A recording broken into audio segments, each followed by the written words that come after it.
C'est le temps de débuter notre soirée et comme dirait un petit cousin à moi de la face gauche, mesdames et messieurs, bonsoir, bonsoir. Bienvenue à cette soirée de présentation de la compétition Interclub régionale. My name is Claude Vautier, member of the Club Photographie Polarisée de l'Outaouais, and I am delighted to be your host for this evening.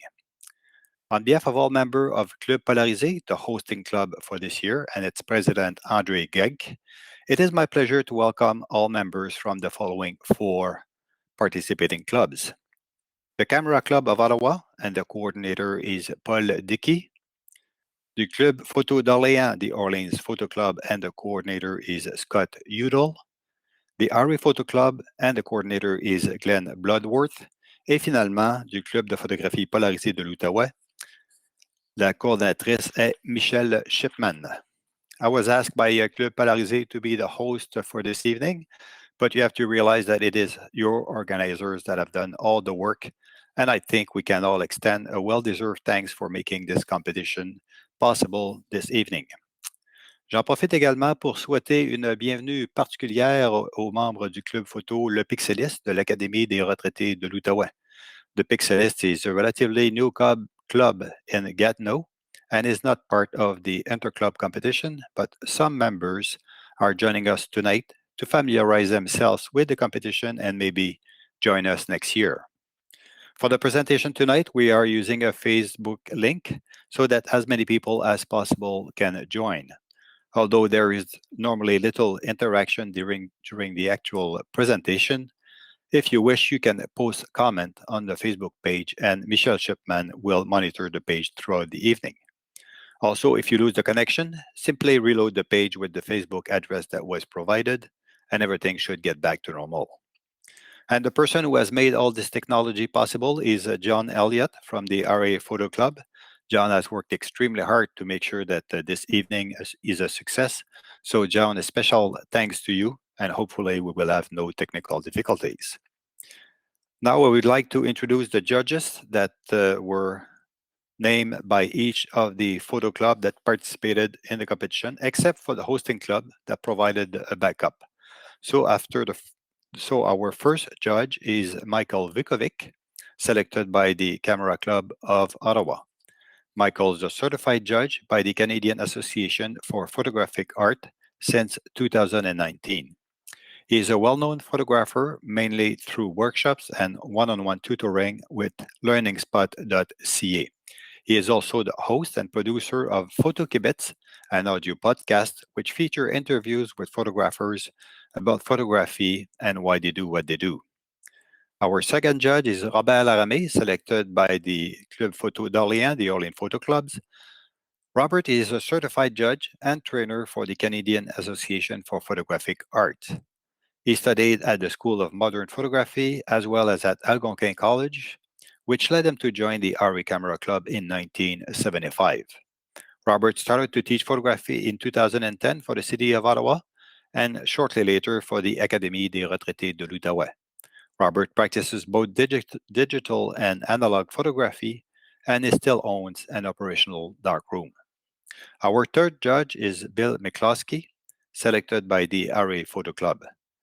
Bill is a photo documentary and fine art photographer with an interest in both urban and rural landscape in Canada and around the world. Bill is a founding member of Studio Zone 5, a collective of 6 area photographers, and has exhibited with them in several Ottawa and Toronto galleries.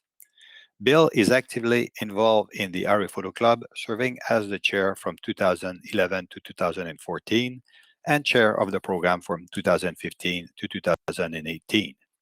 It is important to know that when doing their evaluation, the judges did not see the photographer's name nor the club to which they belong. So the judging was completely unanimous. There are 2 categories of images this year's competition. The first category is on topic, which is dusk to dawn, which are images that must be captured after sunset and before sunrise.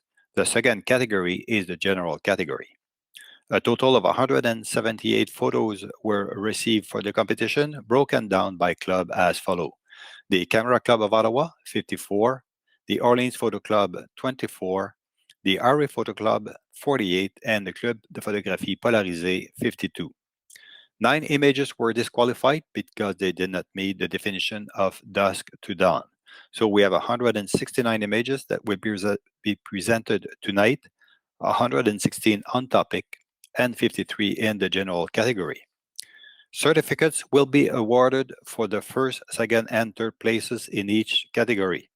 As well, one entry will be selected as Best in Show, which is determined based on individual entry scores. During the actual presentation, I will mention the title of each photography, the photographer's names, and the club to which they belong. Scores will be announced for the images that have obtained the first 3 places in both categories as well as Best in Show.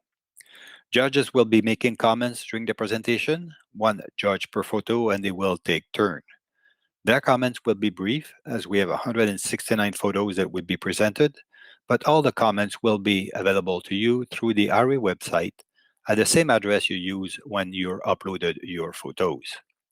So, ladies and gentlemen, this concludes my introduction remark. And without further delay, I wish you a pleasant evening. Let's start with the projection with on-topic photos, dusk to dawn.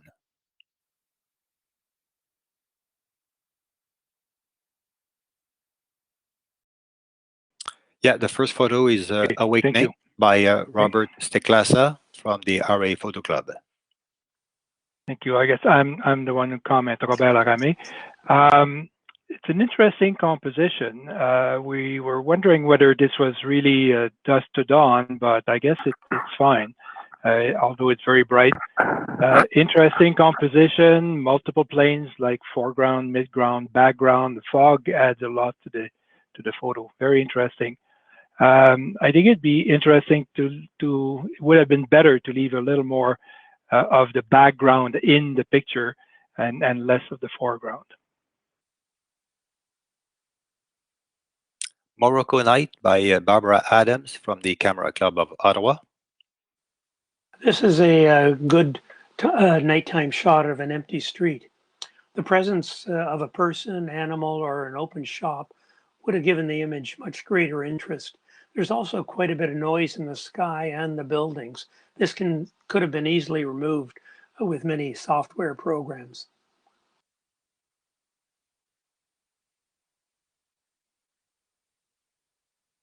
Dancing Lights on the Road to Nowhere by Daniel Coulomb from the Camera Club of Ottawa.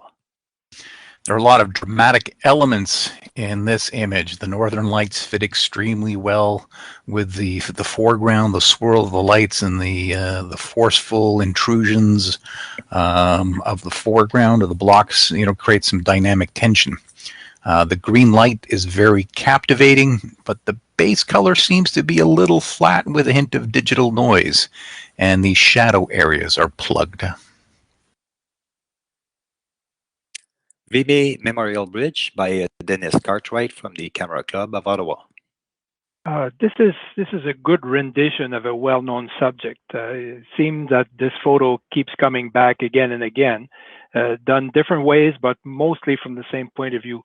Here, the symmetry is very well controlled. The exposure and colors are good, and the cropping is appropriate for the subject. Parc Bic by Michel Gosselin from Club Polarisé. This image is sharp throughout, from foreground to background, demonstrating a really good command of focal length. The rock in the foreground also really grounds the image and gives a strong point of interest for the viewer.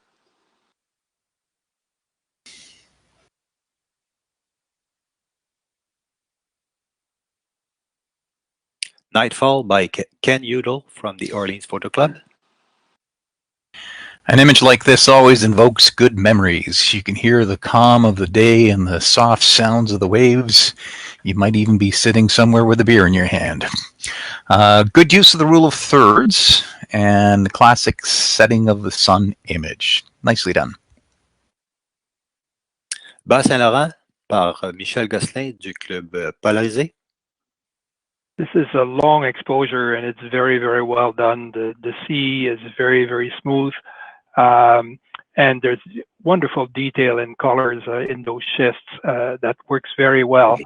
The horizon is well placed. There's good detail everywhere, pleasant colors, and there's a touch of human interest. It looks like buildings in the extreme far end on the right-hand side, but it's just a gorgeous image. Red Sports Car by Jean-François Riel from the Camera Club of Ottawa. The red definitely stands out and creates impact. The lighting does create mood. However, it's also a distraction. If this were a commercial brochure image, the vehicle needs to be more evenly lit. The back end is lost in darkness. The bright streaks create some interesting visual tension, almost like the vehicle's in motion, but the wheels and the road shows it's not. The specular highlights on the front bumper are a bit of a distraction. Overall, this is an image with a lot of initial impact. Over the Canal by André Geik du Club Polarisé. So nice evening scene in Ottawa. The lamp posts appear to be leaning. There's a little bit of camera shift, I guess, on this, where a little bit of the way that it's held. Some of the bright highlights underneath the bridge are a little overexposed. Look like they've been filled with a little bit of gray, probably some Photoshop. Looks like a very nice, lovely evening stroll type image. As one of the judges put, it's a subject that's worth revisiting. So there's definitely some interesting elements in this image. Moon over Ottawa par André Geik du Club Polarisé. This is a striking image, wonderful composition with that nice sweeping curve. It's obvious, it looks very much like a composite. I don't think the moon is normally in that spot. Nice palette of colors, some warm elements and the grays. There are hot spots under the bridge. Difficult to avoid, but in such a situation, maybe HDR could have helped. But other than that, there's good detail everywhere. It's nice and sharp. A very interesting image with a lot of impact. Windy Evening on Alexandra Bridge by Solange Boulet-Bélanger from the Orleans Photo Club. The colors in sunset create a pleasing impact. The overall image looks a bit soft, perhaps caused by slight camera shake. The smoke from the factory on the left sends your eyes out of the frame and does not support the right direction set by the bridge. If the factory had been cropped out, it could have allowed the viewer to enjoy the setting sun and the night lights. Beautiful Disaster by Presit Ambaid from the Camera Club of Ottawa. I apologize if I did not pronounce that name properly. This is a fairly complex image. There's a lot going on. Just look at the stars that you got in the skies, and it looks like there's a forest fire or something going on in the mountain range in the middle ground, and then in the foreground you've got dark shadows with a highlight of a house illuminated, and I guess a little over to the left side you've got another city area where there's some bright lights. Similar to a movie, I always think you need to have one star of the show. So pick a subject. There's at least 4 different elements going on in this particular image, and they're all competing for your attention. So perhaps if the image could be a little stronger if the foreground where the trees are and the dark spot was eliminated. Just the mountain range and the starry night could have been an image on its own.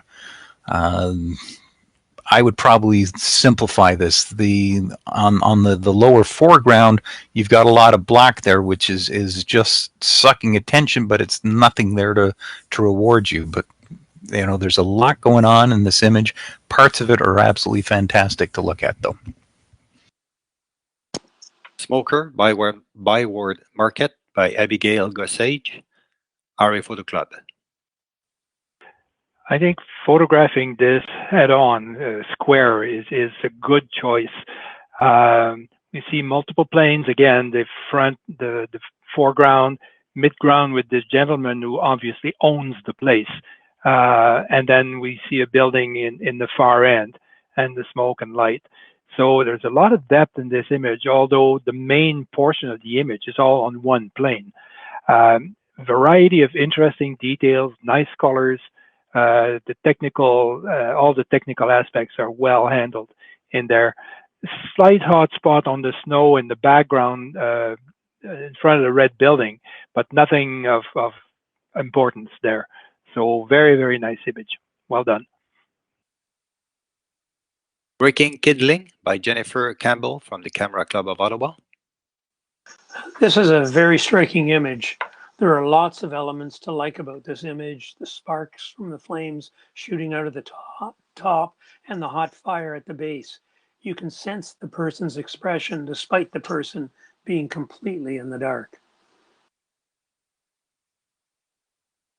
Man in Black by Bob Young from the Camera Club of Ottawa.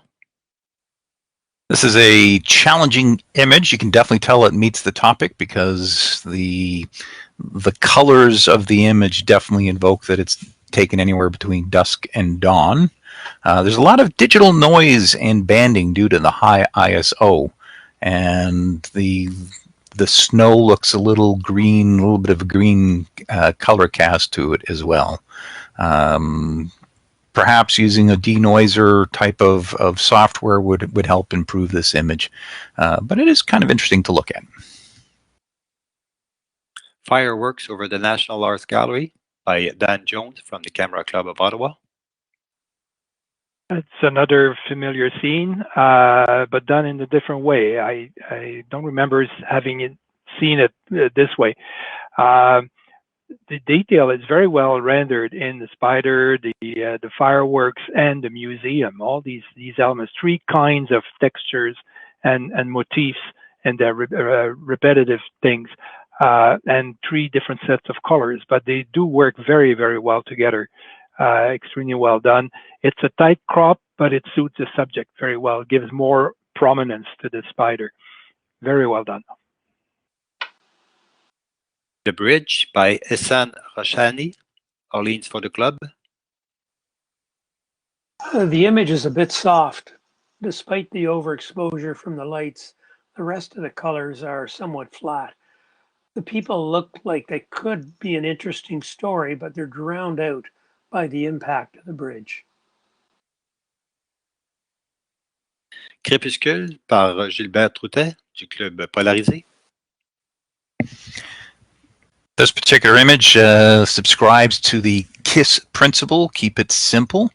There's just a few elements in there, nice colors on it, nice composition, negative space is well used. The horizon line and the trees could be a little sharper, but overall it's a nice, pleasing image.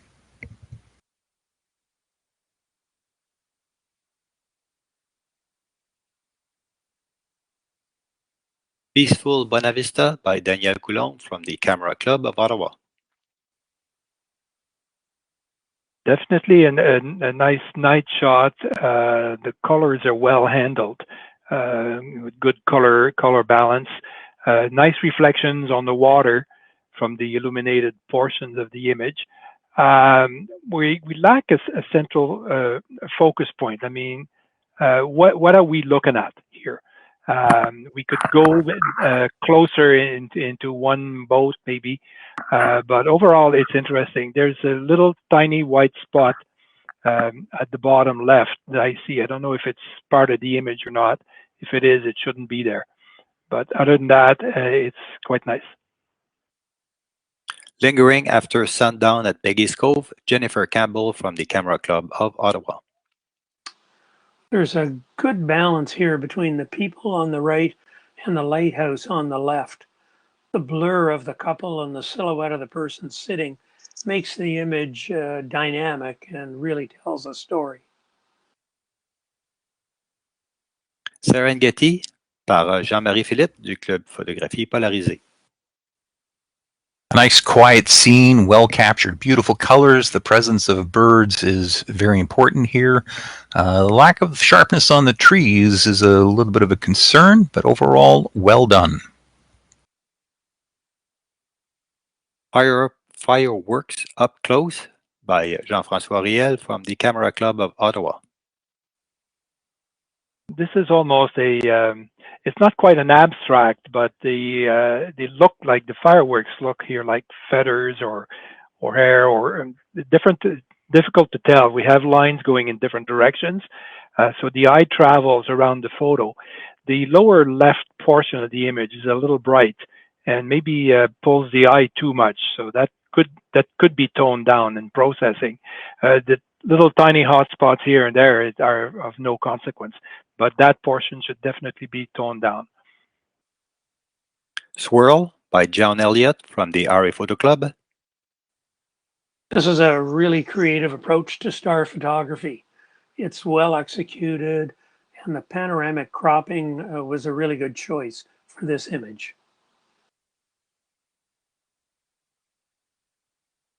Blue Hour by David Burt from the RA Photo Club. This is another well-executed and beautifully exposed night panorama. There's a lot to see. There's a lot to capture the viewer's eye. It keeps it fully engaged, and your eyes can move around from object to object. Superb photo. Holy Night by Diane Poirier du Club Polarisé. I don't think we see this church from this angle very often, and especially at night, but it is extremely well rendered. The exposure is nearly perfect. We have good detail in the shadows and in the highlights, but we probably have too much black sky and too much black foreground. So maybe a panoramic crop would improve the image, but otherwise it's an interesting image, very well executed. Diefenbaker par Pierre Girard du Club Polarisé. The elements are all here. The image is a bit overexposed and the focus is somewhat soft. There looks like there's a bit of a right teeny leaning tilt in the structure that's at the center of the photo. The tower is commanding, of course, but what is the image trying to stay?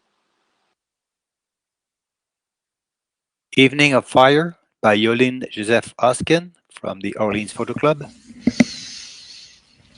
So once again, we've got an image with some very beautiful colors, type of scene that we would all love to be enjoying right now.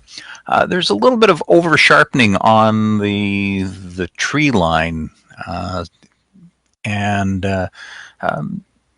nice use of thirds for the main subject, which I guess would be the boat.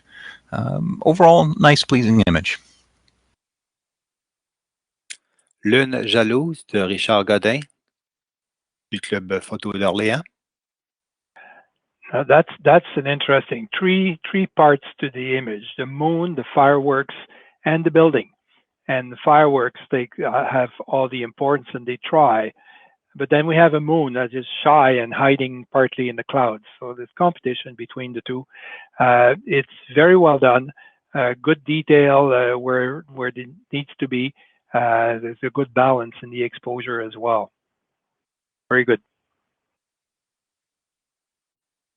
Arizona Blue Hour by Preset Ambaid from the Camera Club of Ottawa. This is a really interesting looking cactus. The colors enhance the look of the image. However, it does look a little over processed. There are artifacts and some halos around some of the edges.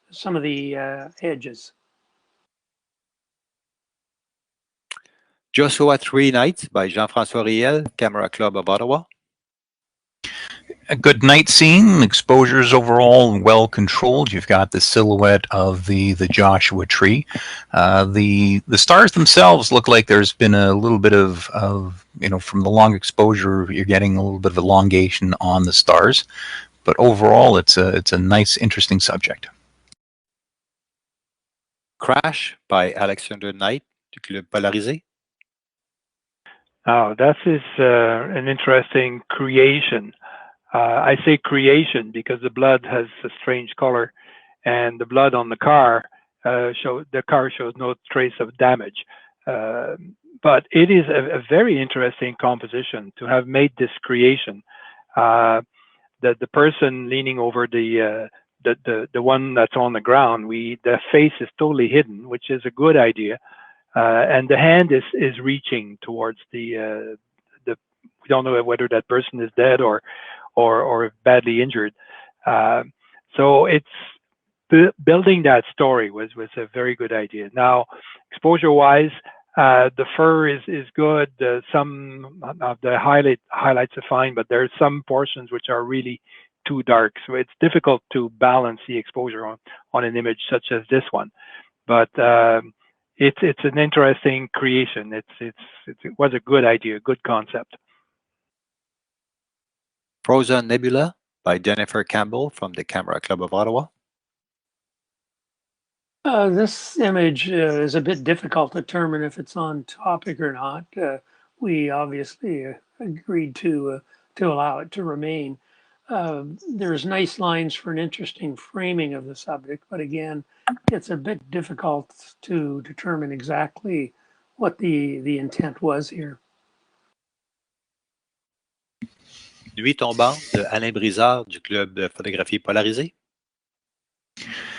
Interesting night shot again, with the trees in silhouette. The trees might be a little bit on the over sharpened side, but overall, and there's a little bit of a hot spot of bright light coming out. That could have been toned down just a little bit, but overall, an interesting image to look at, very pleasing. Just Under the Wire by Kadjo Bando from the RA Photo Club. The photographer was wise in giving all the prominence to the sky because that's where it's all happening. We still see interesting detail on the ground, and the trees almost in shadows here, not in shadows, sorry, as silhouettes, do tie up or connect the two parts of the image, the low rectangle at the bottom and then the huge rectangle at the top. Wonderful palette of colors in the sky, good exposure, it's well captured. Bonne nuit Ottawa de Richard Godin du Club Photo d'Orléans. Really nice framing here to produce a very pleasing panoramic. The framing of the cityscape is really pleasing. The image could be somewhat sharper. No Title by Hélène Chess from the Camera Club of Ottawa. Light was dramatically used to create this image. Just look at that commanding moon. The whole image, though, is tilting. It's kind of leaning down towards the left side. Now, there are photographers like Gary Winogrand, for example, that always use that to creative advantage to try and create that dynamic tension. I don't know if that part works as well here. There's also a lot of high ISO that reduced the sharpness of the image. Pont Vimy par Michel Shipman du Club Polarisé. Okay, so this is my second Pont Vimy tonight. A very dramatic image, extremely different from the one we saw before. Here we have a totally dark sky. Good detail, good exposure. The point of view is probably the same as the one before. The plants at the bottom right sort of get into the picture and maybe a bit of a distraction. Rotation terrestre de Claude Pichet du Club de photographie polarisée. This is a really nice framing of the subject. The edges appear to be somewhat over-processed. Elements like the dock and the shoreline in the foreground lack detail and are somewhat out of focus. Converting the image to black and white emphasizes some of the specks, giving a dirt-like appearance instead of something that might be on the water surface. Badwater Basin, Death Valley by Colin Campbell from the Camera Club of Ottawa. Beautiful framing, nice lighting. I wish it was just a little bit sharper. An image like this is difficult to maintain sharpness from the foreground right through to the background. The front foreground, especially at the edges, is a little soft. Perhaps focus stacking could have and made this image a little bit stronger, or it could be also something going on with the lens. But overall, a lot of potential to this image. Néo-Wise by Pierre Girard du Club de photographie polarisée. This is an excellent capture. If we look at the colors, we have the cold color of the sky, and we have the warm color of the afterglow at the bottom. We have just a hint of ground, just enough, but the stars and the comet itself, wonderful capture, very, very well done. Captivating image. Bridge Sweep by Alexander Knight du Club Polarisé. This is a really pleasing document, and look at the lights. The leading lines take your eyes out of the frame on the right without providing any reason to linger on the subject. Pink to Blue by Yolene Joseph Hoskin from the Orleans Photo Club. The overall framing of this image is good, but there seems to be a problem with balance. There are many elements to the right portion of the image compared to the left. Depth of field and detail are good. The colors might look a little bit better with a little less saturation. It's kind of interesting to have that pink to blue. I know that this is an image that some of the judges we discussed whether it was on topic, because it could just be just a little bit be a little off, but we still brought it in anyways. Nice image though. Margaritaville de Lucie Belland du Club Polarisé. We have almost a monochrome here. All the tones are in the same palette, all the same kind of warm orangey and so on, except for a little hint of blue in the sky. Very interesting cloud formations. And then we have some kind of a story with that person probably walking in the water. There's nice detail there. The boat on the left is interesting. It may be a little too far to the left. Either leave it in or bring it in a little more, or leave it out completely. But overall, it's interesting as an image. Good composition, nice colors. Niagara by Night par Diane Poirier du Club Polarisé. Well, this is an image many of us have seen at one time or another. It's a really striking image. The colors capture our attention. There appears to be some blotchiness to the image. We're not sure whether that's in post-processing or water droplets on the lens. Mountain Shooting at Dawn by Marie Lee du RA Photo Club. This is a beautiful landscape with lots of depth. Pleasant colors and highlights on the foreground rocks are very good. A little bit strong on the sharpening, especially on the silhouette part of the image and the railings. There's a bit of a halo going on there as well. But again, a striking image to look at. Early Morning at Blair Station by Ehsan Hosseini from the Orleans Photo Club. That's a very interesting urban scene. It looks cold, it looks wet, not necessarily comfortable for the poor figure that's standing there, probably waiting for the bus. At the same time, it's a dynamic image. I mean, the buses have been blurred through the long exposure. There's good detail everywhere. Black and white is a good choice for this kind of subject. It works extremely well. In the Evening by Elizabeth Kamiska from the RA Photo Club. This looks like it really could be a fascinating place to visit and has the potential to be a really dynamic image. The cropping's a bit too tight on this. A person on the far left has been cropped to reveal just their arm.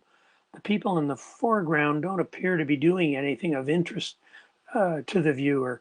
Was the building the main subject or the people? We really don't know. The exposure's a bit uneven, overblown in parts. The show's slow shutter speed has blurred some of the subjects. There's a little bit of a tilt to the right. Night Bus par Pierre Girard du Club Polarisé. This is the long exposure that's well done, preserving the night sky. The light streaks and the lines of the building form a nice combination with a welcome break from the wedge of the building. Nice colors, very interesting image to look at. Sur le bord du fleuve par Michel Chapman du Club Polarisé. Very interesting colors in this one. These grays and the white of the snow and so on, and then the warm hot spots of the lights and the reflections in the water, which is also very nice. The water has some floating ice on it, so it is not an empty area. It is populated, and so is the sky with the clouds and the formation. And the eye travels to this image. I mean, there's a nice sweep there from like bottom right to middle, you know, and going out, okay, to the left and then back towards the middle of the image. So the eye travels very, very well in this image. Beautiful texture on the snow, especially under the lights on the upper left there. It looks extremely good. Great image. San Giorgio Maggiore by Ramesh Chauhan from the Orleans Photo Club. This is a really attractive image of Venice. The building at the far left competes with the church and the tower, which are the main focus of interest, and draws the viewer out of the picture. You might consider cropping the image just to the left of the searchlight. There's also a strange artifact in the top left corner of the image. Ferris Wheel in Traffic by Niels Rasmussen from the Camera Club of Ottawa. This is a scene with a lot of potential, but unfortunately there are several problems. The point of view may not be the best to show the Ferris wheel. The overall granularity of the image, noise, weather, combination of both hurts this image. There's a lack of sharpness and some of overexposure. If you have the opportunity to go back, it might be worth revisiting this subject. Frobisher Bay Delivery par Daniel Coulon from the Camera Club of Ottawa. The image appears to be sharp in focus, but it lacks impact. First, because it is too small for some reason. The photographer did not use the full space that was allowed for the image. So we have this enormous area of black in a small image. So the subject itself is very, very small. However, it's got nice reflections, interesting detail in there, but it had more potential. New Year's Eve Canada 150 by Darrell LaRose from the Camera Club of Ottawa. Well, here there's an explosion of light. The huts on the canal and the old train station building look sharp. The rest of the image seems somewhat soft. The bright lights on the buildings under construction, both on the left and right sides, draw attention away from the start of the show. The right sides seem to be sharper than the lower left side. The tree lights show motion blur. That could be wind, but the structures around the trees don't appear to be sharp either. Dusk on Ottawa River by Simon Gardner from the Camera Club of Ottawa. A nice black and white image that tells a story. There's interest in what the figure looks like, a little boy walking through the water. Why are they doing that? Then you've got the dramatic clouds in there, and the lighting on the water as well. A little bit of over sharpening, but you know there's some depth to this image. Teamwork by Jean Poitvin from the Club Polarisé. This is an interesting image. Lots of lines, lots of interesting details. And then there's those people there who seem to be working together in really, really awful weather conditions and so on. The black and white does a good job here. I don't think color would not have added anything more. Almost looks like something from a movie. I'm thinking Moby Dick or something like that. But it's an interesting story, and you keep looking around the photo and finding interesting details. Good job. The Big O Byward Market by Abigail Gossage from the RA Photo Club. There's a really good exposure between the O and the scene behind it. The balance of the crop's a bit tight on the right side and somewhat loose on the left. Seaguard Blues by Jim Johnston, Camera Club of Ottawa. Good depth of field and good detail everywhere. It kind of evokes a private eye type movie, or some sort of back alley type scene in a movie or a TV show. Nice color contrast, warm indoor lights, and the blue is quite nice. Perspective is well controlled, nicely done. Neon Light Wizard by Andrew McCloskey from the RA Photo Club. This must have been difficult to do. There's so much going on. There's movement. It's a long exposure, obviously, and we can see this by the sparks of lights and things. However, the gentleman is not moving at all, and he's very sharp, which is nice. It adds magic to the image. And that crowd in the background, we see it's a crowd, but we don't see detail in the crowd, which is nice. So it becomes very anonymous and so on. So all the interest is on that man's face and all those lights that are in front of him, and beautiful colors and the capture of movement as well. A very interesting image. Empty Benches Leading to Chateau Laurier by Claire Lepage from the Camera Club of Ottawa. The leaves and canopy from the trees here make an interesting image to look at. It really draws your attention along the line of the benches. The bench on the right is a bit dominant element that appears to be somewhat floating. The base that anchors the bench was cropped out, so it looks like it's kind of without feet. Either keep it in or shift your point of view to lessen the structure's dominance. The bright lights from the shadow are overexposed. Déjà vu par Gilles Baron du Club Polarisé. So a very dynamic type of image. Look at the colors. It's very sharp pretty much all the way through. You've got good colors, nice texture. The exposure is well controlled. Perhaps maybe like a third or a half stop less might have made it a little bit more dramatic, but overall, very well handled. Sunset Crows by Ellen Chasse from the Camera Club of Ottawa. Beautiful sky, and all these birds add to the picture. They give it life to that photo. But other than that, there's not very much to keep the eye in the photo or move around. And yes, we look at it and then we go on to something else, and which is unfortunate because the colors are nice, especially. But that's about it. Night Trim by Donna Papanicolaou from the RA Photo Club. A really good feeling of space and good proper exposure. There's nice detail everywhere. A great stage for something. The buildings in the background give a lot of depth to the image.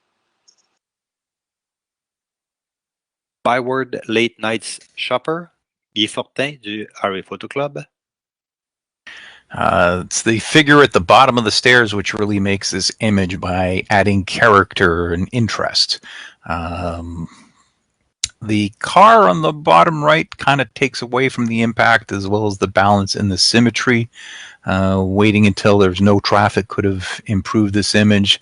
It's a little bit soft, especially in some of the silhouetted areas. But overall, it's there could be a story here. No Title by Humayun Rastan from the RA Photo Club. This must have been a nice place to where to be and to take that photo. The rocks are very static, very smooth rocks. Focus seems to be a little soft on the rocks, however, on the textures. And then we have all that water spray, which is nice, and then the sky, which has, there seems to be a color clash here between the blue of the water and that sky, which is very warm, and no connection between the two. I mean, is this the real sky that was there, or whether there was a substitution? We can't tell. So there seems to be no connection between that upper rectangle and the rest of the photo. But other than that, it's an interesting subject. It's a good composition. Pink Down by Hélène Chasse from the Camera Club of Ottawa. This is a beautiful image because of its simplicity. Great composition here. Unfortunately, though, the bird is not sharp, unlike the trees on the left, and the image looks a bit noisy. Aube de Noël par Gilles Desroches du Club Polarisé. The sky and the lake are attractively colored and are nicely framed by the window of the cabin or the house. But apart from that, the image lacks a real center of focus to hold the attention of the viewer. Merging Lines, Lisbon by John Elliott from the RA Photo Club. An interesting street scene. Perspective is a little strange. Probably the camera looks like it was pointed down. The way the the buildings don't seem to. The lines are not parallel at all. A little strange, and maybe a little bit of overexposure at the far end of that street, right after the curve. But the rails, the tracks there are very interesting, and we just get into the photo. We don't get out of the photo. We go in there, and even the overhanging wires, they lead the eye as well. There's good detail. Black and white was an interesting choice. Havre de Paix par Anne Denoncourt du Club Polarisé. This is a good landscape with a succession of planes leading the eye into the photo. Nice colors, good exposure. It looks like the focus was made too far into the scene. The far shore is sharp, but the foreground is not. Otherwise, a really nice photo. Old Town of Tallinn in Estonia, Manfred Müller from the RA Photo Club. Overall, good exposure with and wonderful nighttime colors. Very nice framing of the image. The image appears to be a little tad over-processed, but a nice place to visit. The Merit Nightscape, Darrell Larose, Camera Club of Ottawa. That's difficult to photograph, all these shiny surfaces, but the photographer has done a very, very good job in the way he's done it. So on interesting angle and perspective, beautiful, sharp, crisp detail everywhere. Nice work. Cape Spear Reflections, Scott Udall from the Orleans Photo Club.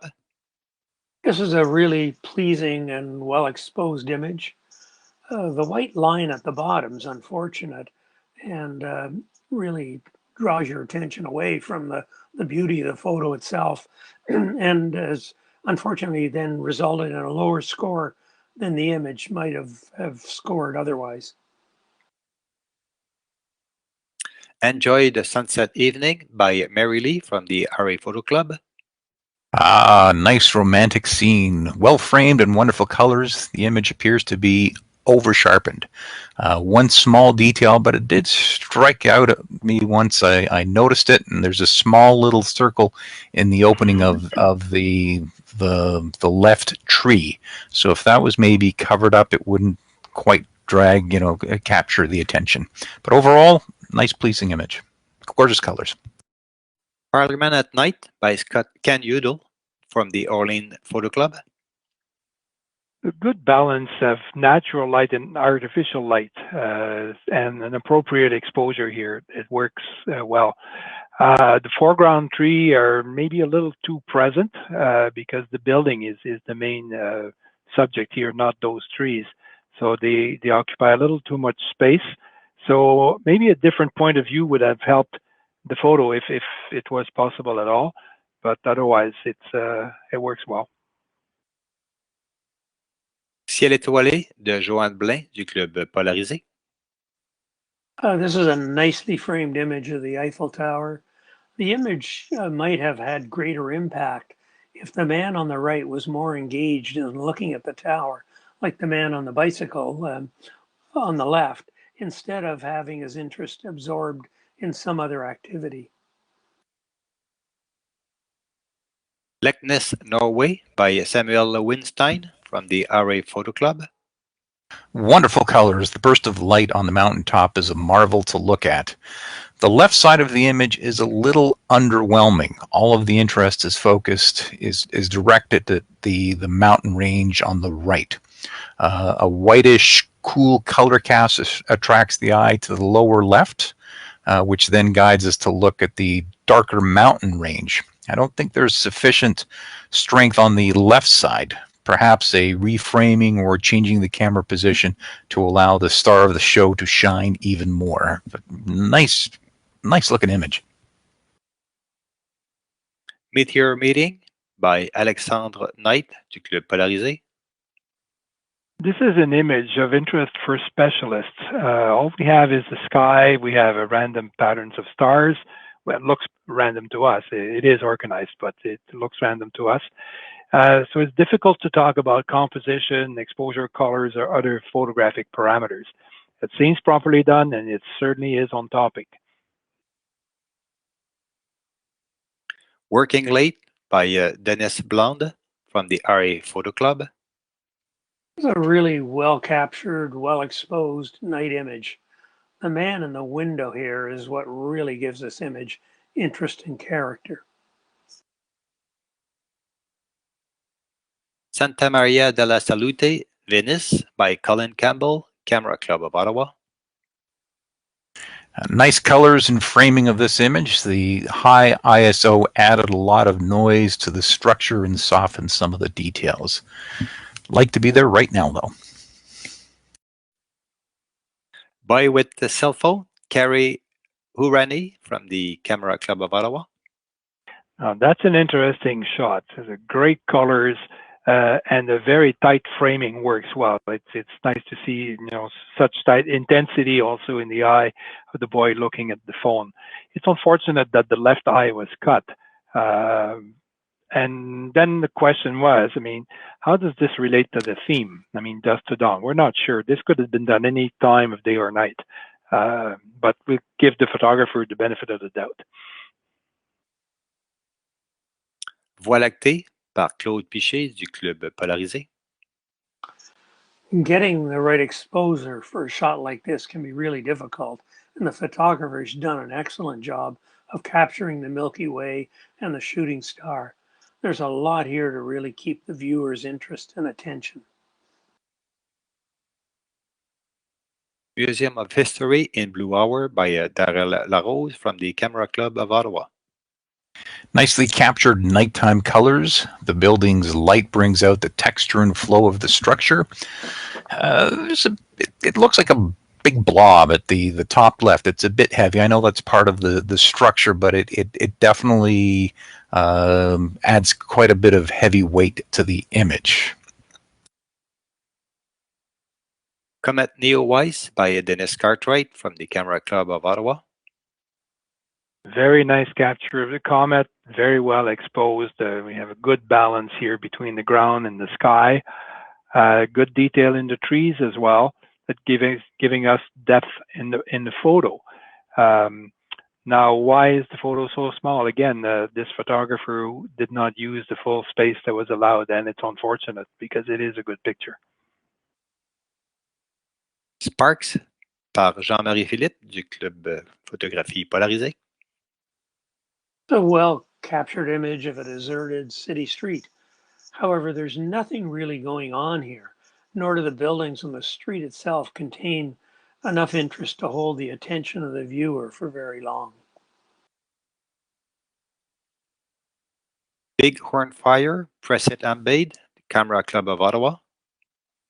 A very dramatic scene at the side of the road. The foreground is a little flat, possibly due to the smoke of the fire, but it still makes the image a little bit dull. Night Vision by Carrie Horani from the Camera Club of Ottawa. And that's an interesting montage. There's nice, great colors, very, very strong, great colors. But the bright pink is so strong that we lose the rest of the image. Yes, it's a night shot, but the main subject is really the pair of glasses. Zibi Falls between Ottawa and Gatineau, winter 2020. Simon Gartner from the Camera Club of Ottawa. It's a really interesting shot of the Chaudière Dam. The foreground here really competes with the water and dam in the background, and it's unclear what the photographer intended as the main point of interest. The bottom part of the foreground also doesn't have a lot of interest, and perhaps cropping it out might make the image more coherent. Conte Pier at night. Solange Boulet-Bélanger, Orleans Photo Club. Nice evening to be out for a stroll with a camera. There's a slight left tilt to this image, and the gate on the left breaks a bit of the symmetry. The foreground is also lacking a little bit of critical sharpness. Late Dinner, Niels Rasmussen from the Camera Club of Ottawa. This is a good capture of a busy scene. There's lots of details and clutter and so on in the background and foreground and so on. But look at those smiles. That's where all the attention goes. That's where the eye goes between those two ladies and so on. Nice composition, nice colors. Ali Kapu Palace, Hassan Hosani from the Orleans Photo Club. It's a very dramatic photo with a lot of impact. There's great detail that keeps the viewer's eye engaged, moving around the image and exploring the different areas. Really well done. Children Playing Before Bed by Neil Rasmussen from the Camera Club of Ottawa. Looks like some people were having some fun. The framing is tilting forward left, towards the left a little bit on this one.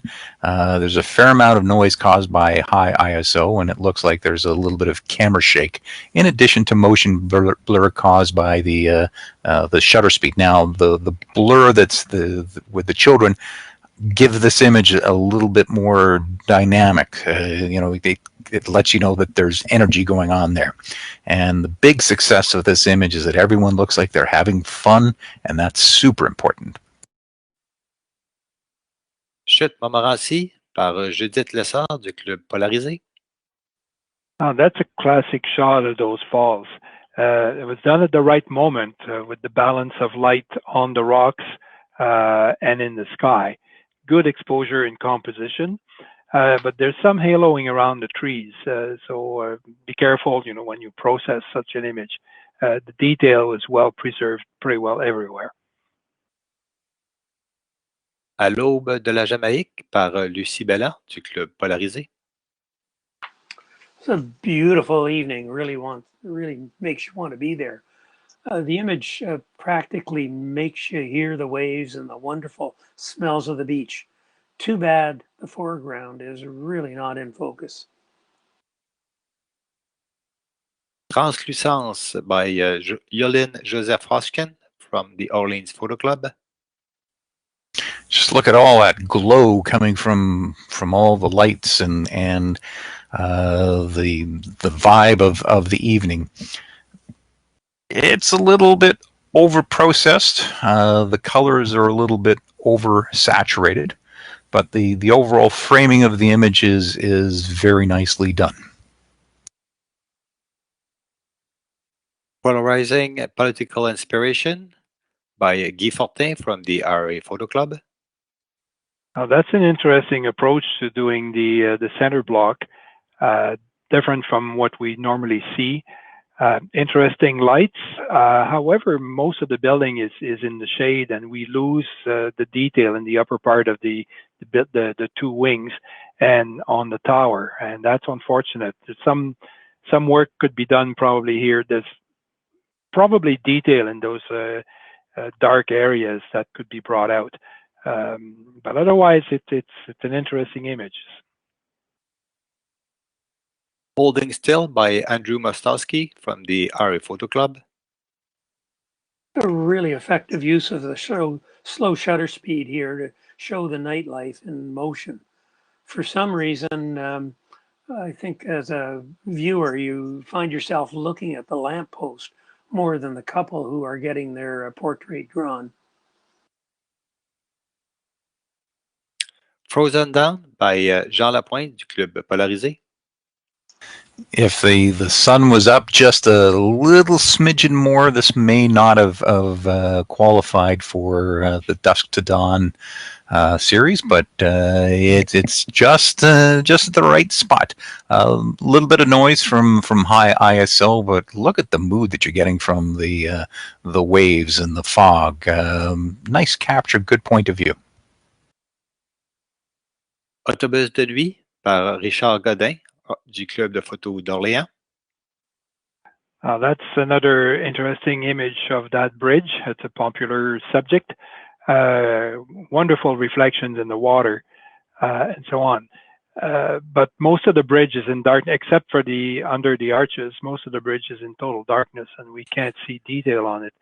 But the bus itself is very well exposed and actually works well with the title called Autobus de nuit. I mean, the night bus, and that's where the eye goes.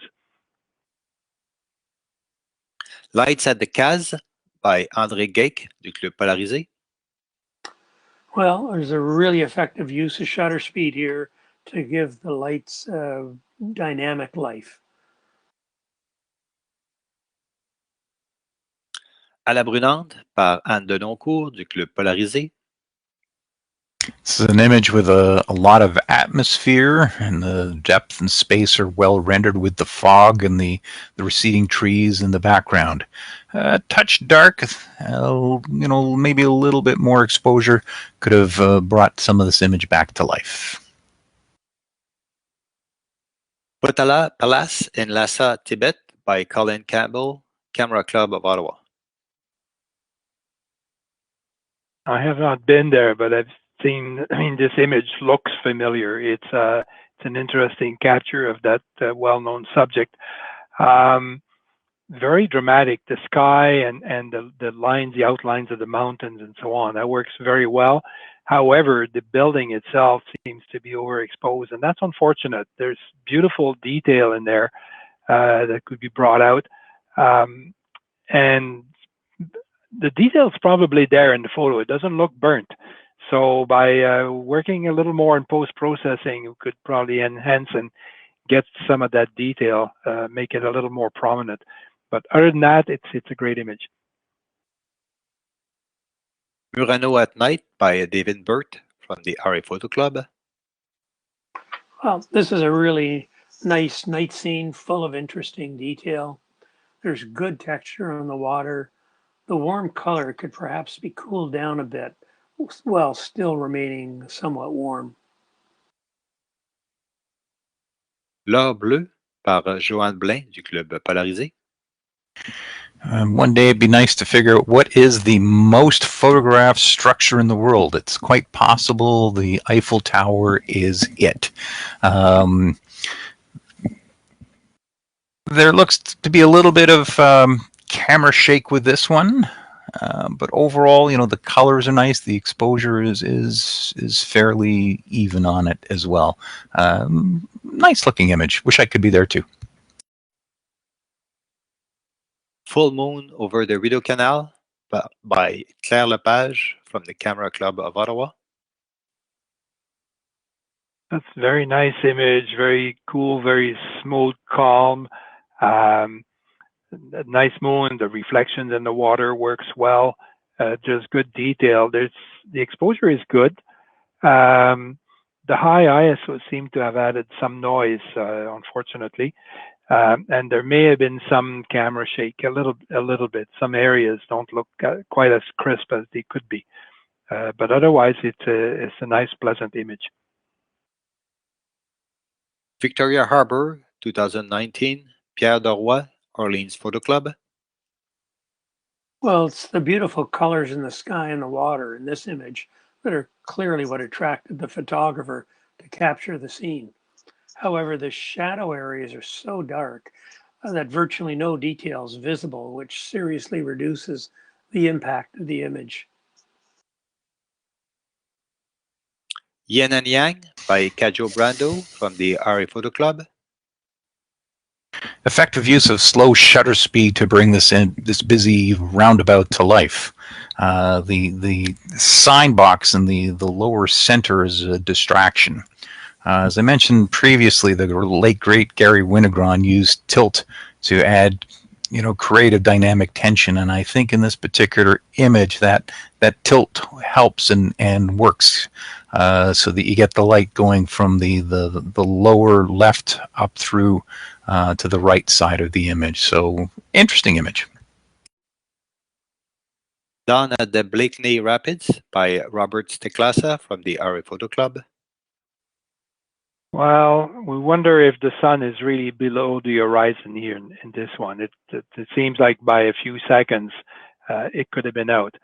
However, assuming it is, it's in, we kept the image. It's a nice rendition of the scene, interesting detail, and certainly interesting colors, and the mist adds a lot to the atmosphere of the image. Looking Through the Bank Street Bridge by Claire Lepage from the Camera Club of Ottawa. This is a pleasing photo of the Bank Street Bridge, another one. However, there's not a lot here to hold the viewer's attention for very long. The highlights from the lights under the bridge are a bit burned out, and there are some distracting items on the top left and the bottom right of the image. Rêverie par Anne Denoncourt du Club Polarisé. This image invokes memories of a very famous Alfred Stieglitz image. He did something similar to this, and there was a lot of people trying to figure out how and where and when he took the image. But anyways, if it was a bit darker, the image would be a little bit more dramatic. It's a little overexposed. That overexposure makes it a little flat and emphasizes that nothing in this image is sharp.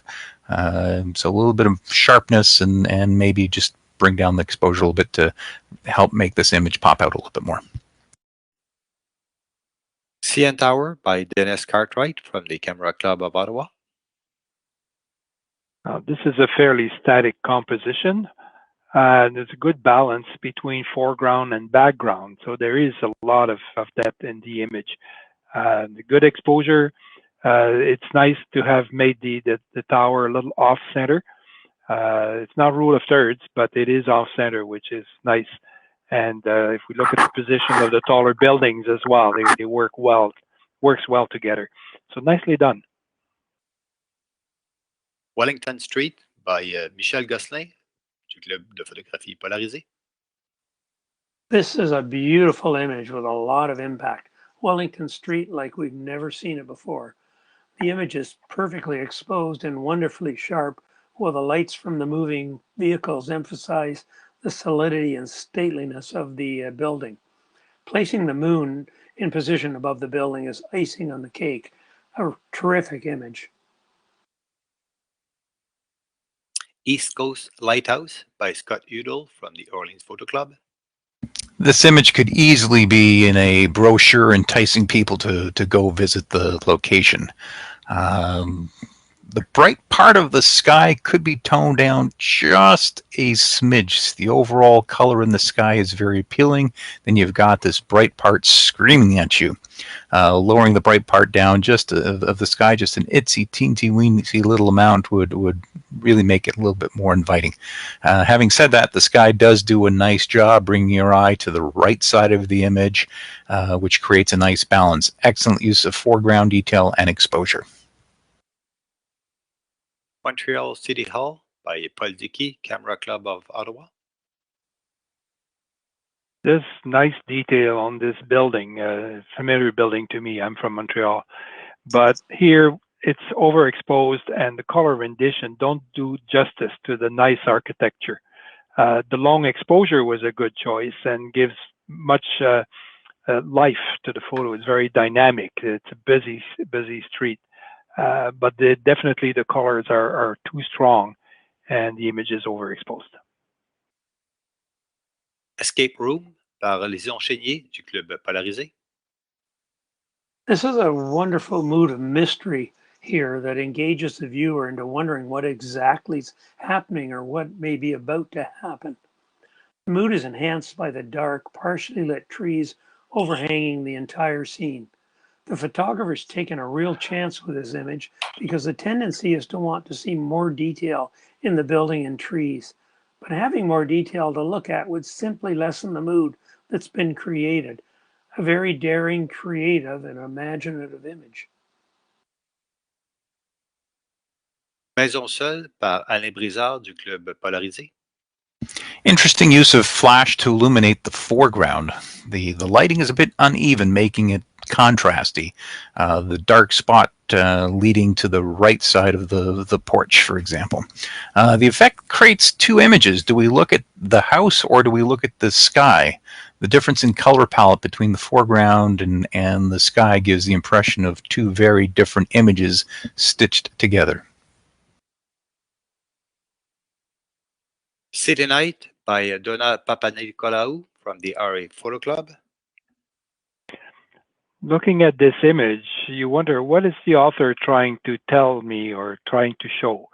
There's good detail on the static parts of the image. I mean, the land standards, the building, the detail is good, but the whole image is overexposed by 1 or 2/3 of a stop. Colors are fine. The presence of 1 or 2 persons in the scene, or maybe a car stopped at the red light or something, could have helped this photo. Thunderbolt Over the Sea by Solange Boutet-Bélanger du Club de photo d'Orléans. Capturing lightning can be a difficult and somewhat risky business. In this instance, it's unfortunate that the photographer had clouds to also contend with, which obscured parts of the lightning bolts. The random nature of lightning also gives this image an unbalanced feeling, since the lighting in the upper left side of the image draws the attention of the viewer, while the whole right side of the image is almost featureless. And ladies and gentlemen, that concludes the portion of the topic Dusk to Dawn. We will take a 5-minute break and reconvene for the general category. Thank you very much.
After this short break, we will now proceed with the photos on the general category.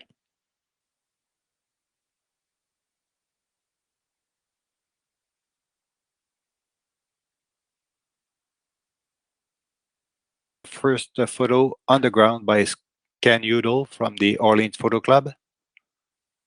That's an interesting image, very, very urban. Exposure is adequate, but the burnt area in the upper part of the image, like under the bridge, is very disturbing. It pulls the eye, so that could be cropped. The tunnel then becomes a wall if it is cropped, totally changing the photo. So it's a little tricky. HDR might have helped in this situation, but it's nice to have the photographer being still and the rest of the people moving, giving a very dynamic feeling to the image. Fish Heads by Jim Johnston, Camera Club of Ottawa.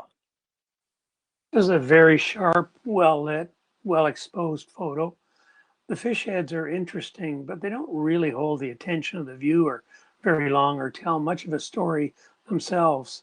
Perhaps standing back a bit and showing the fish heads in the surroundings, that they might convey more of a story to the image. Silhouette Guitar Player by Paul Dickey from the Camera Club of Ottawa. This is an intriguing mix of steampunk, Sherlock Holmes, and Pete Seeger. The white backgrounds overpowers the subtleties, like the pipe, for example. I find our eyes looking for details, and then we say, "Aha!" There's the crucifix, the cross. The lighting setup encourages our eyes towards the middle of the image, which can make out the details in the shirt. The eyes are then attracted to the lines of the crucifix, and the exposures creating some interesting details around the eyes.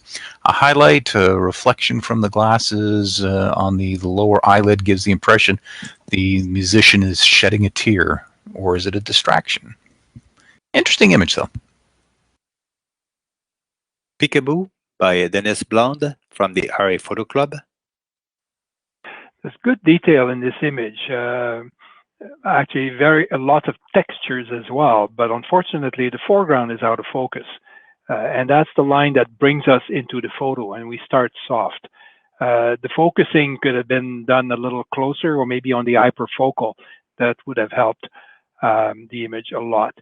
The background is a little difficult to read, the upper part of the image, because we wonder what is mural and what is real buildings. And especially on the top two corners, upper left and upper right.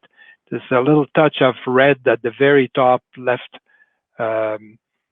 which may be a little bit of a distraction. Not much, but red pulls the eye, definitely. Nice colors. The geometry is fantastic in here. Passant par Gilbert Troutet du Club Polarisé. The blurred figures certainly give the image a feeling of movement.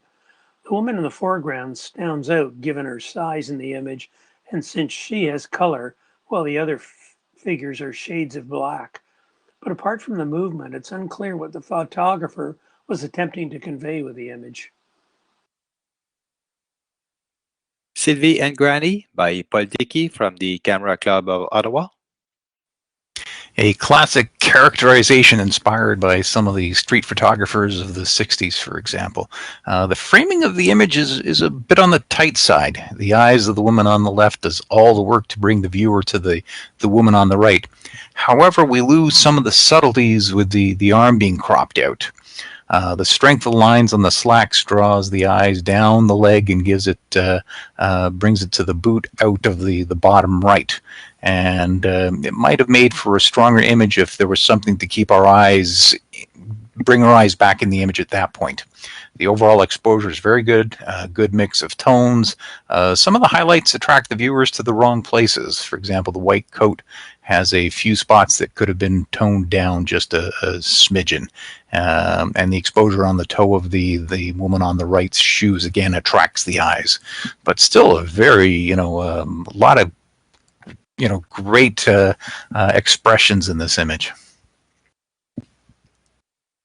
High-speed pandemic variant. by Paul Fortin from the RA Photo Club. It's Guy Fortin. Guy Fortin, sorry. Yes. Very nice color gradient in here and nice contrast. The exposure is good. The upper left portion of the image is the most interesting with the building and the light standards and so on. There's not much going on the right-hand side, but the curves and the building and the lights are all on the left. So I'm not suggesting to crop the image, but that's where the eye really goes. Winter Wave by Donna Papanicolaou from the RA Photo Club. The story this image leaves with the viewer is one of plants being taken over and swallowed by the advancing snowdrift. The out-of-focus bulrushes in the foreground distract from the subject of the image.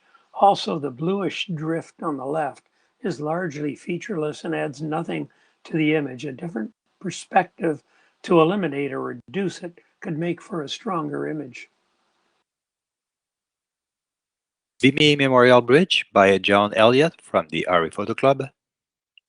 This could be nature's version of the ink blot test. What do we see? Strong structural lines guide our eyes to the center of the image, and then you pick your exit, either left or right. I'm sure a psychologist might have something to say regarding which exit we choose. Anyways, the interior of the image under the bridge exposure is good and shows lots of detail. Unfortunately, a bit of soft focus too.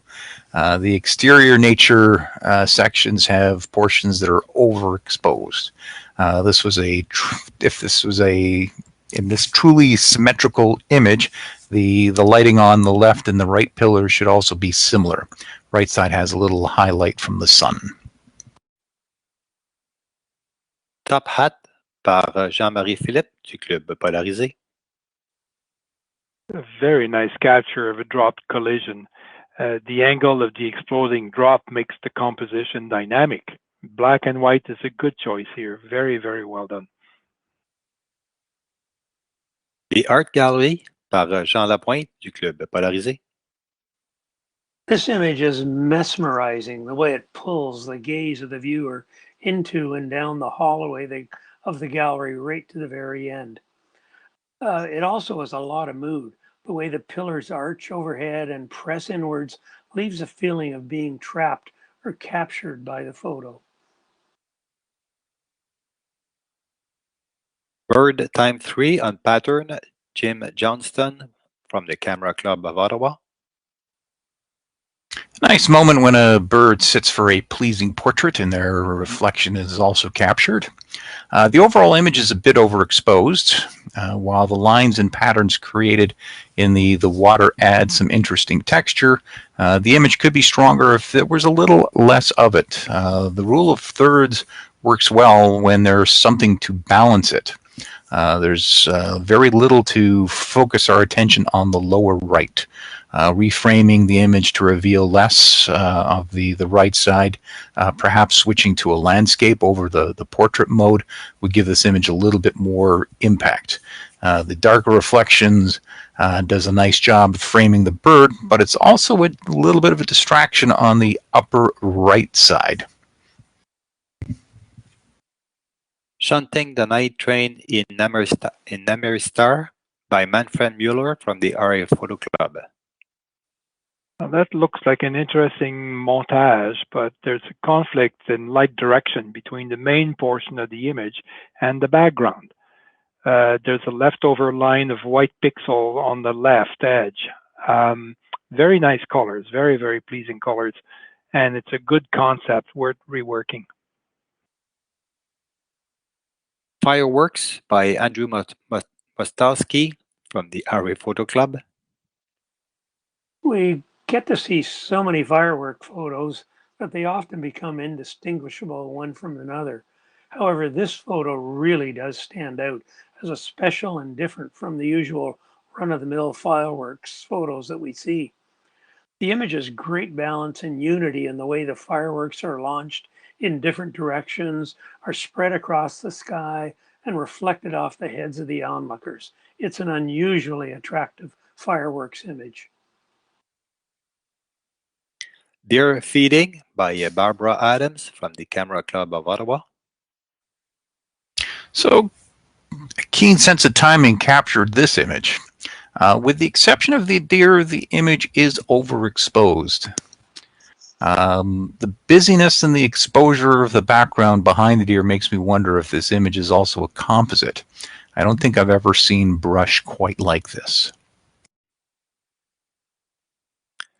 Berlin par Gilbert Routet du Club Polarisé. There's good composition, making use of a great background and waiting just for the right thing to happen. The bright color touches are more than sufficient in an otherwise almost monochrome image. Well done. Jamard par Gilles Baron du Club Polarisé. This is a lovely, well-lit photo. Placing the flower against the black background makes for a very dramatic presentation. The leaves in the bottom right play an important role by filling in what would otherwise be a dead space.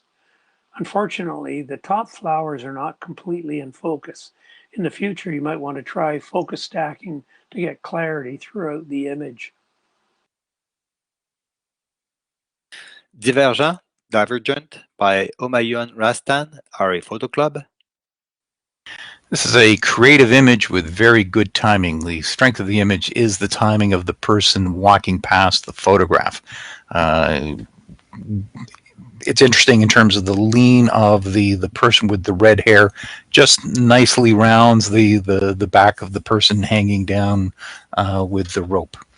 The interior of the gallery is not quite got a green tint to it. There's some funky color stuff going on with this particular image. It should be more of a peachy peachy tone to the color.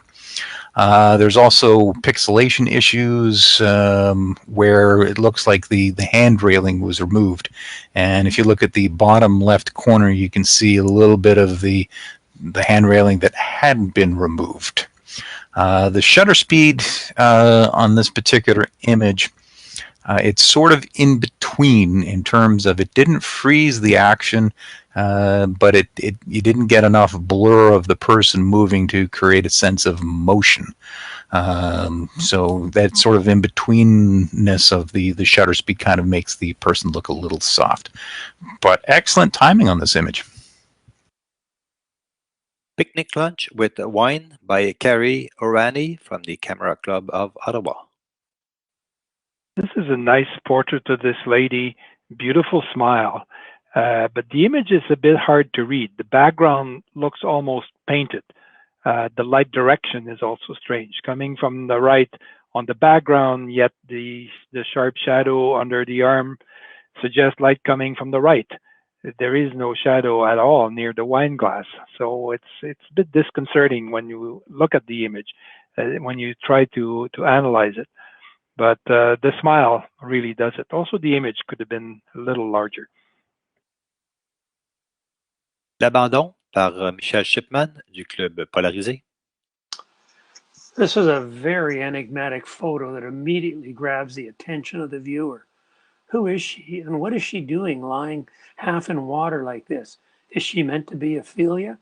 The steady gaze of the model is almost disconcerting and unnerving. It's a very engrossing image. The only suggestion for improvement is that the rock above the hip of the model is quite distinct and draws the eye of the viewer away from the subject. Making it less distinct would assist in keeping the viewer's gaze on the model. Selfie, Ramesh Sodan from the Orleans Photo Club. This is a very colorful portrait. Despite all of the color, the image contrast is a little flat. There are some focus, depth of field, or enhancement issues around some of the edges of the subject, more so in the person in the upper left of the group. The ear and the part of the face looks like it could have been just a little out of focus, but doesn't match the focus and depth of field of the head covering, for example. There is some artifacting along the shirt lines, and the background has gaps that are a bit distracting. The back of the little boy's head and the void above, for example. City Bridge, Calgary Winter 2020 by Simon Gartner from the Camera Club of Ottawa. This is a good night photograph with interesting graphical elements and good detail. Nice colors, saturation. Personally, I think it's too much, but it's really a matter of taste here. The combination, the eye travels well in the photo, but the image might be a little over-processed and a little over-sharpened. And the tree branch on the left-hand side may be a bit of a distraction. Poudrerie du fleuve, I can figure out, by Lison Chénier du Club Polarisé. This is a simple but superb photo. The line of the fence leads you inexorably across the landscape to the figure in red, which is perfectly positioned at the top end. The photographer has made a wise decision not to include much texture or detail in the snow, since it would otherwise compete for the attention of the viewer. There's a lot of empty space both in the snow and the sky, but the theme here is simplicity, and it works really well. Libellule par Claude Pichet du Club Polarisé. Kapow! This image really hits you. It's creatively assembled, lots of detail, perhaps a little bit over sharpened, but very dynamic image. Chute d'Islande par Lucie Belland du Club Polarisé. This is a very, very good landscape photo, nice detail. The slow shutter speed enhances the power of the waterfall, but keeps detail. It's not. It has not become simply a cloud. It really is water. And the tiny figure in red at the bottom that attracts the eye. It also gives us a sense of scale. Very well done. Storms Coming by Janice Street from the Camera Club of Ottawa. It's a very dramatic image of storm clouds. The complementary colors of yellow and blue work well together to hold the attention and interest of the viewer. There's contrast and tension between the swirling crowds and the motionless trees at the bottom of the image. The bright area on the left side could be toned down slightly, since it draws attention away from the subject. Monarch by Barbara Adams from the Camera Club of Ottawa. Pleasing colors attract both the butterfly and the viewer. There's some focus issues with the lower left side of the wings. The bright highlights in the upper left should be toned down because the eye is always attracted to the brightest areas, and that hot spot on the left is brighter and is brighter than the flowers, which is a central part of the image. Red Canoe by Janice Street from the Camera Club of Ottawa. Here, the title tells us that the subject is the canoe, yet the sharp focus is on the grass, not on the canoe. The canoe is blurred. The front tip of the canoe is blurred. Nice colors. The exposure is adequate. But really, this conflict between the sharp grass and the blurred canoe is a little bit of an issue. But otherwise, nice image. Deathstroke by Manfred Mueller from the RA Photo Club. The exposure and lighting here are excellent. The lighting on the main figure is perfect, while at the same time providing just enough light in the background to provide a sense of the environment where the photo was taken. But it's really the eye, which is the star here, and it's the first thing you notice and that keeps your attention. Art in Lansdowne Park by Dan Jones from the Camera Club of Ottawa. Pleasing sense of capturing design in this image. The overall exposure is good. There are lots of elements in the image. Does the sunburst add or detract from the design? The image has been over-sharpened. There are some chromatic aberrations and haloing around the solid objects, and the focus is a bit soft on the grass areas and the trees. The image might have been a bit stronger if it was simplified by reframing to capture the main structure and not the structure in the background, for example. Chez Monique Dusk par Gilles Baron du Club Polarisé.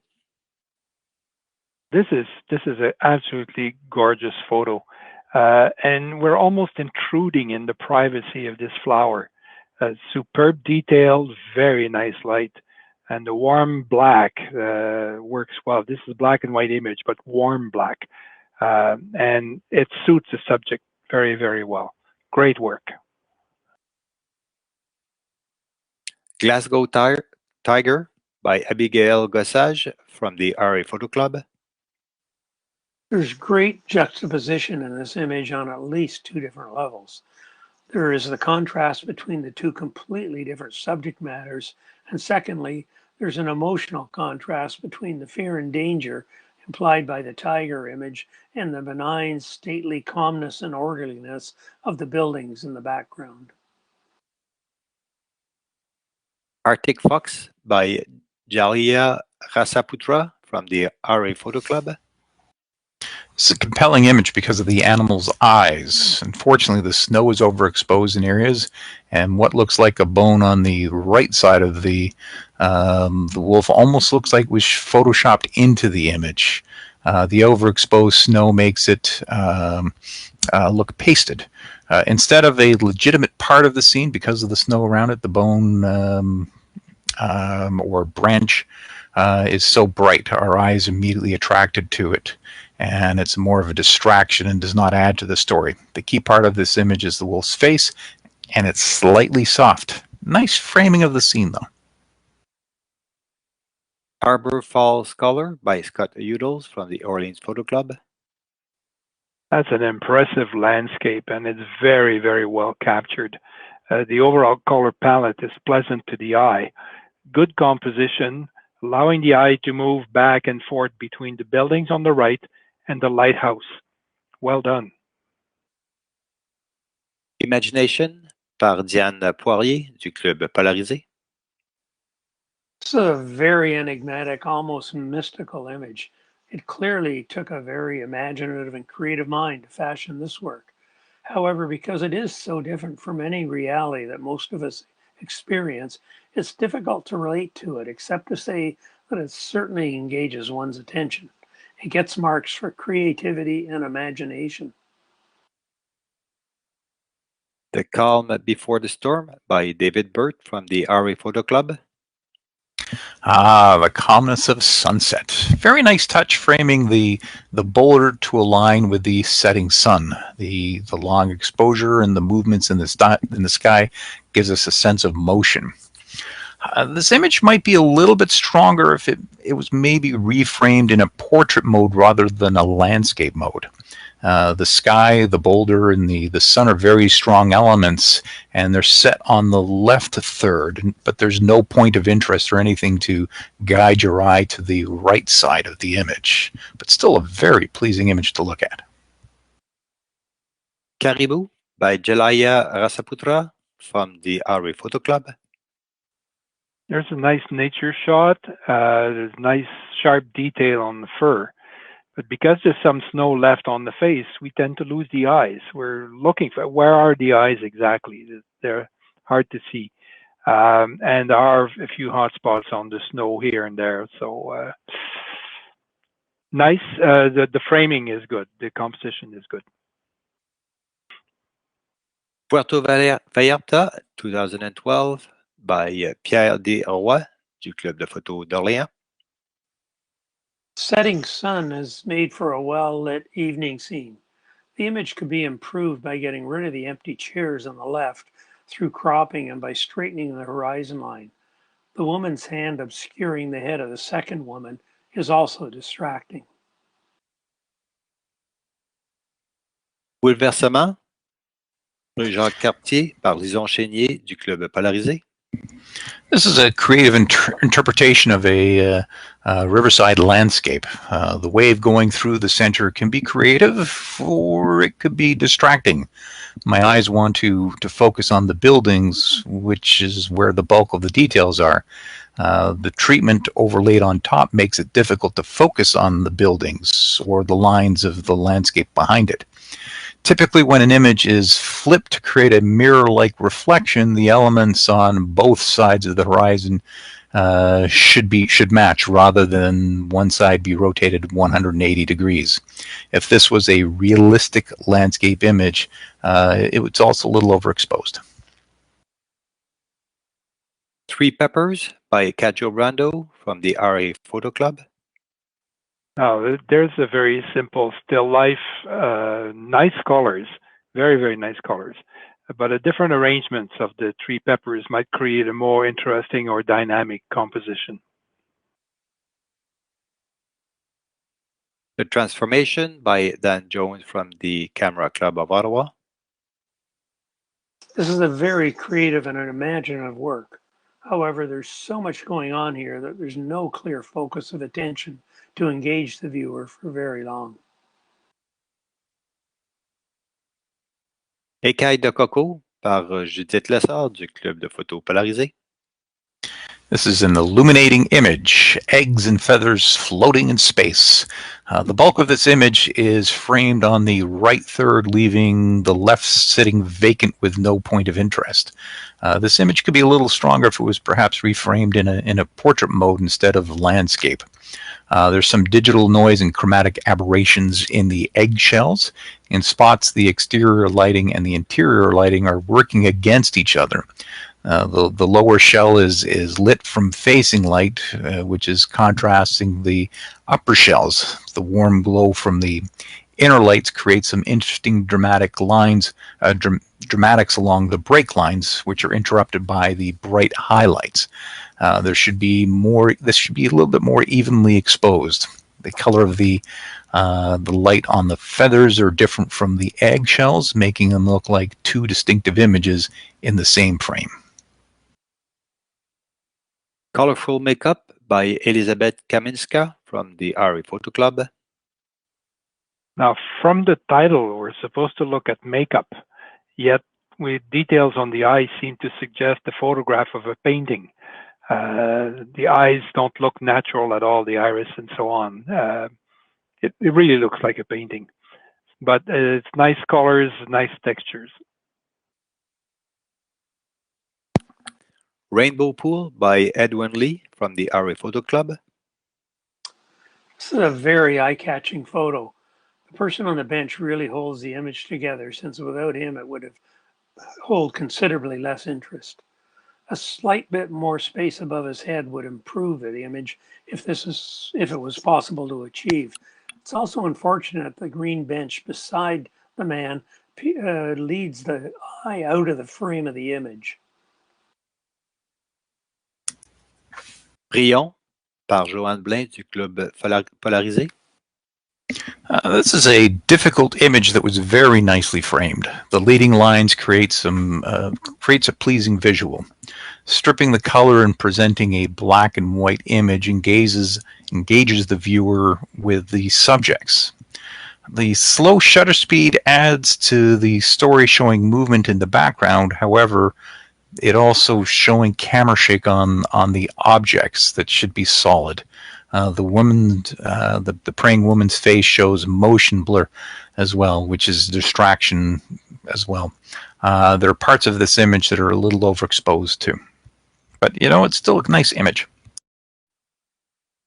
Warm and Snug by Elizabeth Kaminska from the RA Photo Club. This is a nice studio portrait with full detail. The light on the hair might be a little strong. It is a little strong. There's a lack of texture on the skin, whether it's exposure or processing, I'm not sure, but it looks very, very flat, like plastic. The composition is good, and the tight crop works very, very well. Ready to Take Off par Jules Desroches du Club Polarisé. It's a beautiful photo of milkweed. Shooting from below has nicely framed the milkweed against the sky and emphasizes the escaping seed pods. The fact the plant itself is angled to the left and dissects the lines in the clouds adds tension and dynamism to the image. The inclusion of the tree in the lower left as a distraction, however, adds nothing to the image, and you might wish to consider removing it. Spidery by Robert Laramée from the RA Photo Club. There's a lot of impact when you view this image. Very nicely framed. While the intent of the plant is to grow out, the leading lines grab the viewer's attention and brings you in. The lower half is in focus while the upper half is a little bit soft. Some of the stems in the back are a little overexposed and command too much attention, but a very striking image. Come Inside by Ramesh Chauhan from the Orleans Photo Club. Now that's a difficult shot to make. The blur of the wings is fine, but a little more sharpness on the body would have been welcome. Very nice color contrast between the warm colors of the insect and the cold colors on the flower. Good work. Casamila by Dennis Blonde from the RA Photo Club. The viewer's gaze is immediately captured and led downward to the courtyard by the various pillars around the building. The main set of windows lean to the left, giving the image an unbalanced feeling. Making them completely vertical might provide more balance. If the entire rim of the roof were included instead of being cut off at the bottom and on the left, it might have given the image a more unified feeling. Eternal Hope by Gilles Desroches du Club Polarisé. A well-chosen time of day for this image. The wisps of clouds nicely contrast the texture of the grass. The colors are a bit too contrasty, which gives the impression of being overly processed. The landscape has also been over-sharpened. Last Mile Havana 2015 by Pierre Desrois du Club de Photo d'Orléans. It's a good idea. The composition works fine. The colors are nice. The background's properly blurred, but there's a lack of sharpness on the cyclists themselves. Also, overexposure is demonstrated by the feet of the person with the blue pants. It's worth trying again. And this is the last photo for the general category, The Parrot Man by Mary Lee from the RA Photo Club. There's good depth of field here, with the main subject being sharp throughout, making him stand out from the out-of-focus background. The man's eyes are a bit disconcerting, since one of them is reflecting light or a flash, while the other one is dark with only a pinpoint of light. The eye on the left might well be the result of medical condition, but in any event, it could be beneficial to add a highlight to the eye. The green bird on the right is distracting, and removing it might make the image more coherent. So, ladies and gentlemen, this concludes the presentation of the general category. We're really done with the photo presentation. It is now time to move on to the time that many of you has been expecting or waiting for, the awards presentation. So, as mentioned, we will be presenting certificates to the first 3 places in both categories. And I will start with the third prize. In the Dusk to Down goes to David Burt for his photo Blue Arbor from the RA Photo Club with a score of 26/30. The second prize goes to Scott Udall from the Club Photo d'Orléans, the Orleans Photo Club, for East Coast Lighthouse with a score of 26.5/30.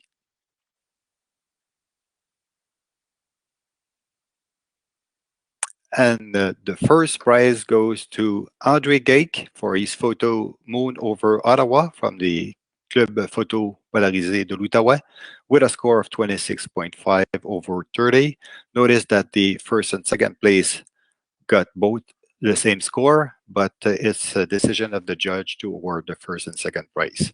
Now, in the general category, the third prize goes to Andrew Mostowski from the RA Photo Club with a score of 26/30.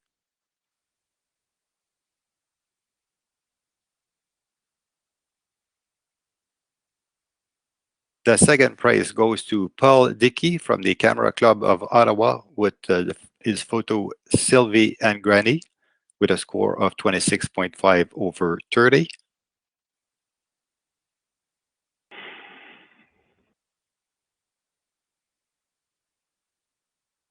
And the first prize goes to Michelle Shipman for her photo, L'Abandon. She's from the photo Club de photographie polarisée de l'Outaouais with a score of 27/30.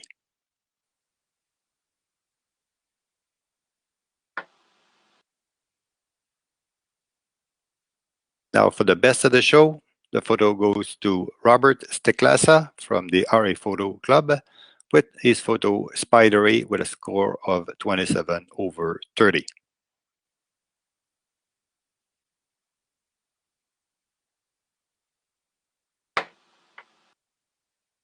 So congratulations to all the winners. Certificates will be mailed to all winners shortly. Now for the closing remarks, we have reached the end of the presentation. And I'd like I hope that everybody had a great evening. I'd like to thank all the photographers who have presented photos for this year's. I'd like to mention the names again of for the club organizer as they are being shown on the screen.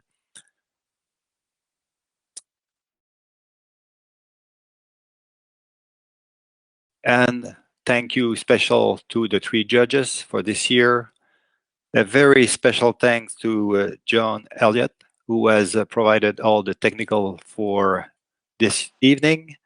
And we'd like to announce the theme for next year, which will be capturing motion and more to follow as the year progress.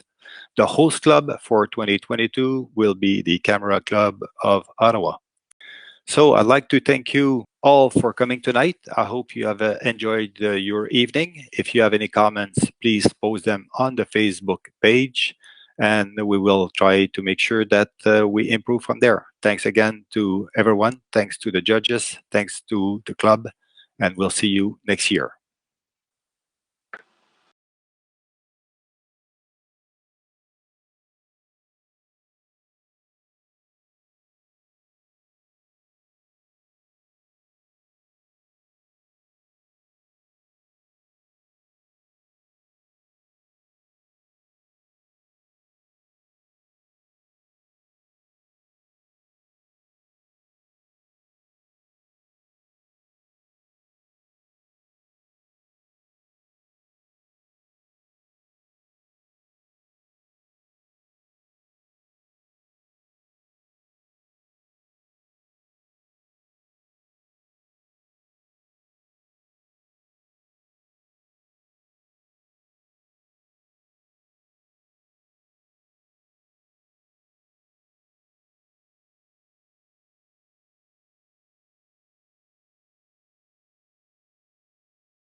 And ladies and gentlemen, that concludes the portion of the topic Dusk to Dawn.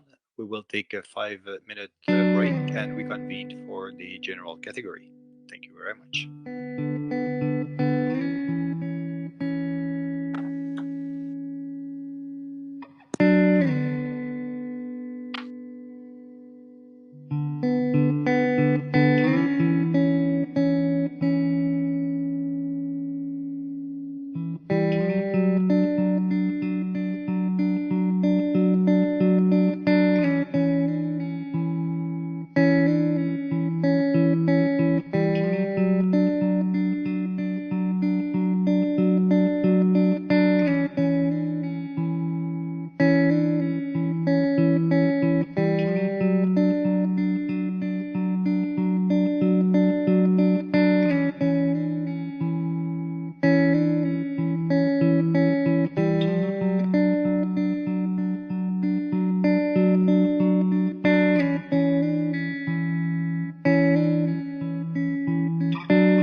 after this short break, we will now proceed with the photos on the general category.